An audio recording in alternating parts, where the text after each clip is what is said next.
आंदोलकावर लाठीचार्ज झाल्यास आमदारांना फिरण्यावर बंदी, जरांगे पाटील।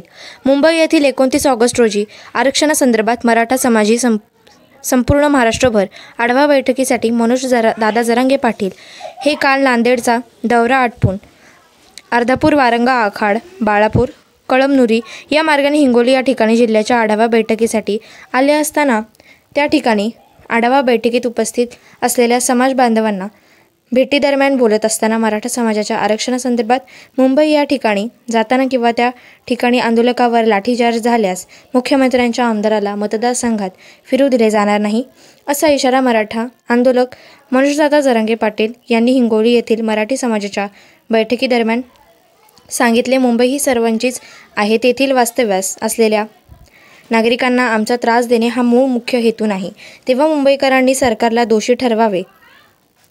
राज्यामध्ये ओबीसी व मराठा समाजामध्ये वाद पेटवला जात आहे। दरम्यान विधानसभा निवडणुकीमध्ये आम्ही कुणाला पाड किंवा कुणाला निवडून द्या असे मी अद्यापही म्हणालो नव्हतो, असे स्पष्टीकरण देत जरांगे दादा पाटील यांनी सत्ताधारी व विरोधक यांच्यातील कोणतेही आरक्षण देणे असे मी म्हणालो नाही, त्यामुळे आम्हाला आरक्षणासाठी संघर्ष करावा लागणार असल्याचे त्यांनी सांगितले। आम्हा कोणत्याही जातीवर करत नाही, मराठ्यांच्या लेकराला आरक्षण मागत आहोत, पण राज्याचे मुख्यमंत्री देवेंद्र फडणवीस हे ओबीसी व मराठा समाजात जातीवाद। ओबीसी बांधवांना माझी हात जोडून कळकळीची विनंती आहे की महाराष्ट्र राज्याचे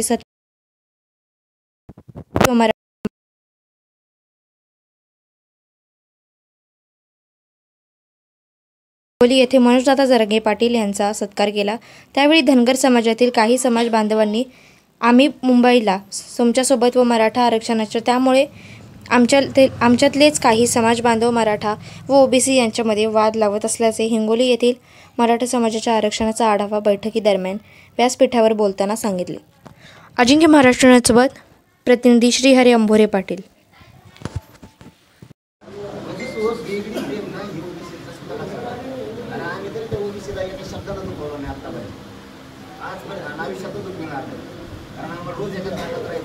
तुमच्या राजकारण्याचं ऐकून आमचं गरीब मराठ्यांचं गरीब ओबीसीचं पोट नाही भरणार हे लक्षात ठेव।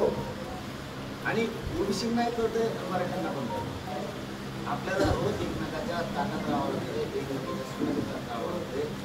राजकीय मराठ्यांचं सुद्धा न्याय करतो, ओबीसी बांधवांनी सुद्धा हे काम कधीच करू नये, लक्षात ठेवा। यांचं ऐकून ना विनाकारण आपलं सांगितलं